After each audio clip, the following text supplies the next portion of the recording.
The snowstorm raged through the night like an angry beast, swallowing everything in its path. The city that never slept had turned into a silent wasteland, blanketed in white. Streetlights flickered dimly, their glow barely cutting through the heavy snowfall. Ethan Reed gripped the steering wheel of his black SUV, eyes fixed on the icy road ahead.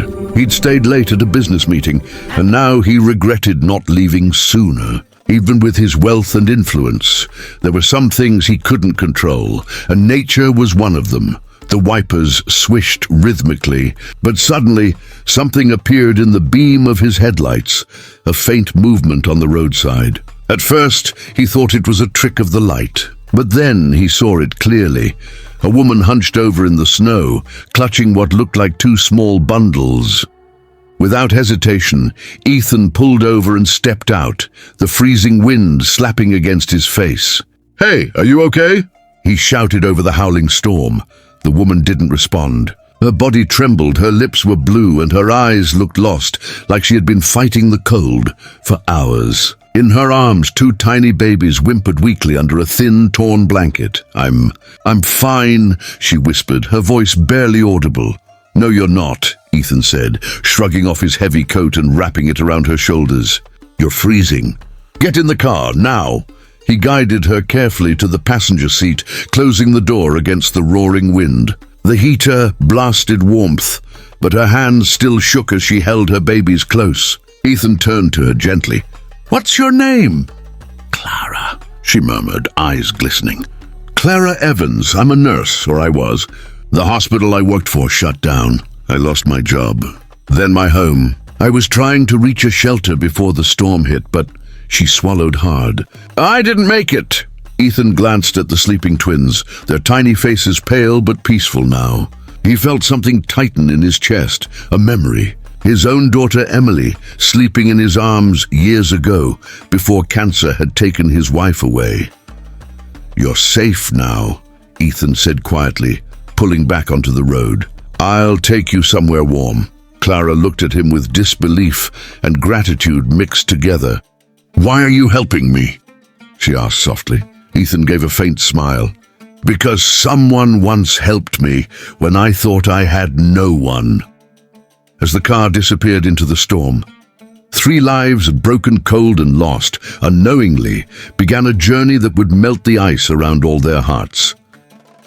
Warmth slowly returned to Clara's trembling body as she sat near the crackling fireplace in Ethan's grand yet strangely quiet mansion. The orange glow danced across her tired face while her twin girls slept peacefully for the first time in hours, their tiny hands curled around each other, breaths soft and even. For the first time in weeks, Clara allowed herself to exhale. Ethan stood by the doorway, his tall figure half lit by the flames. He wasn't used to strangers in his home, especially not ones who carried so much pain in their eyes. Yet something about Clara felt familiar. Maybe it was her gentle way of humming to her babies, or the way her presence softened the emptiness that had hung over his house since his wife passed away. Maria, the elderly housekeeper who had been with Ethan's family for years, brought a bowl of hot soup and set it beside Clara. "Eat, dear," she said kindly. "You're safe now. You need strength for those little angels." Tears welled in Clara's eyes as she whispered a shaky thank you. She hadn't felt kindness in so long that it almost hurt to accept it. Later that night, Ethan checked on his 8-year-old daughter, Emily, who was already tucked into bed surrounded by her favorite storybooks. "Daddy," she asked sleepily, "are the babies staying with us?" Ethan smiled faintly, brushing a strand of hair from her forehead. "Just for a little while, sweetheart," he said, though even he wasn't sure what that meant.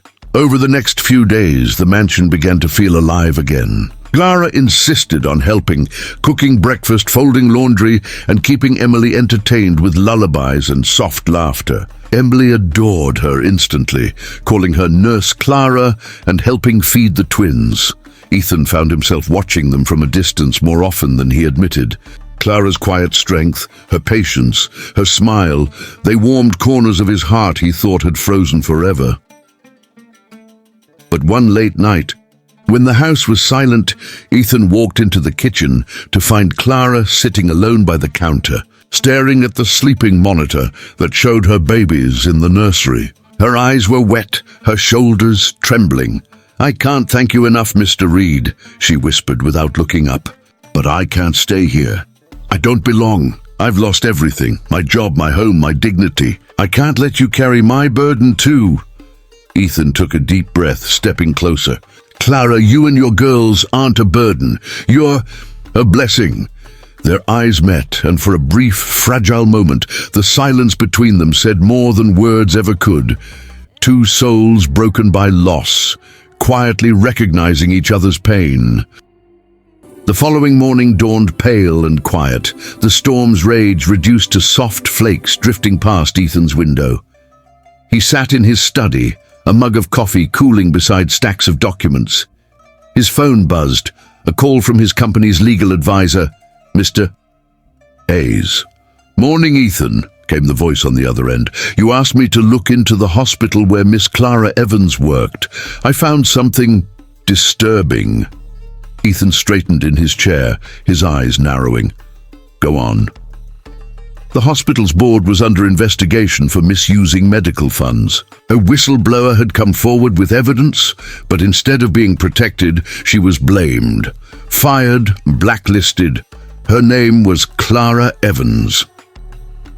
Ethan's grip on the phone tightened. "You're saying she lost everything because she told the truth?"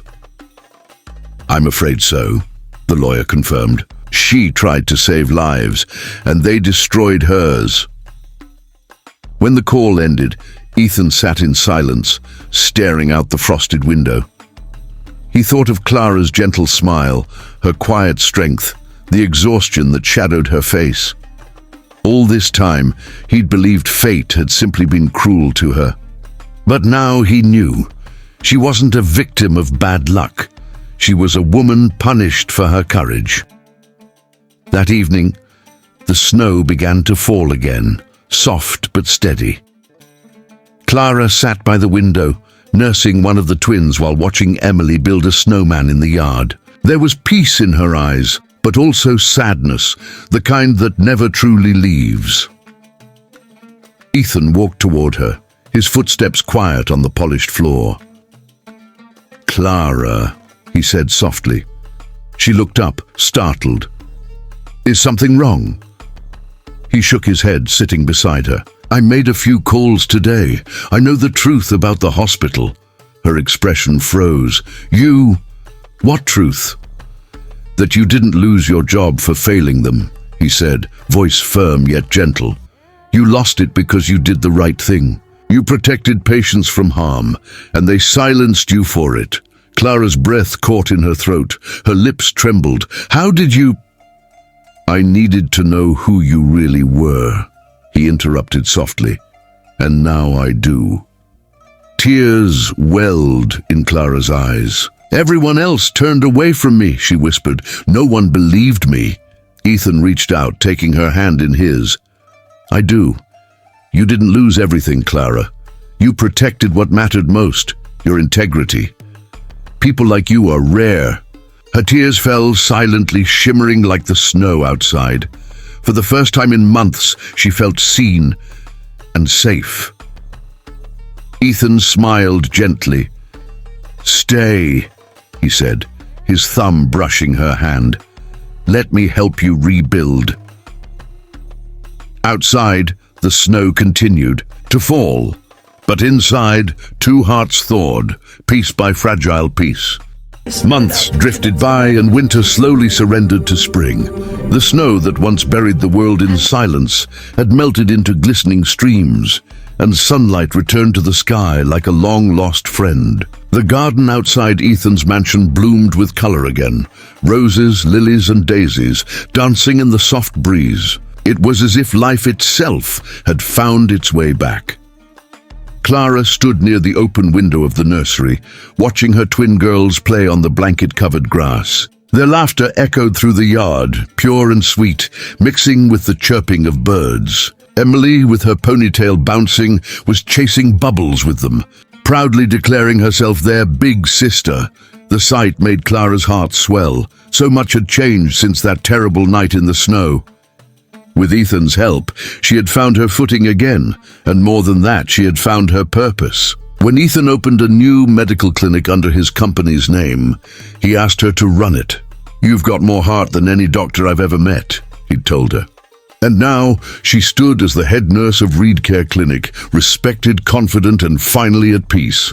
Ethan watched her from the patio, his heart full. He had rebuilt many things in his life, companies, investments, properties, but nothing compared to the warmth Clara brought into his world. Since her arrival, laughter had returned to his home, and the hollow ache of loneliness that once haunted him had quietly faded away. That evening, as the sun began to set, painting the garden in hues of gold and rose, Ethan walked toward her.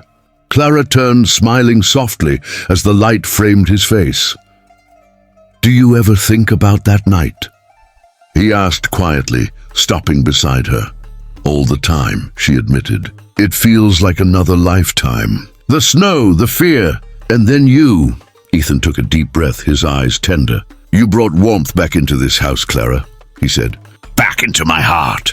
Clara's eyes shimmered with tears. "And you gave me hope again," she whispered, her voice trembling with emotion. Ethan reached into his pocket and revealed a small velvet box. Her breath caught as he opened it. Inside was a simple, elegant ring that sparkled faintly in the golden light. He knelt down on one knee, smiling gently. "Clara Evans, will you let me and Emily be your family?" Tears spilled freely down her cheeks as she nodded, unable to speak. "Yes," she finally breathed, her voice breaking with joy. Ethan slipped the ring onto her finger, and in that moment, it wasn't just a proposal, it was a promise. The man who had lost his wife and the woman who had lost everything had finally found home in each other. The snow had once taken everything from them, but love, patient and kind, had given it all back and more.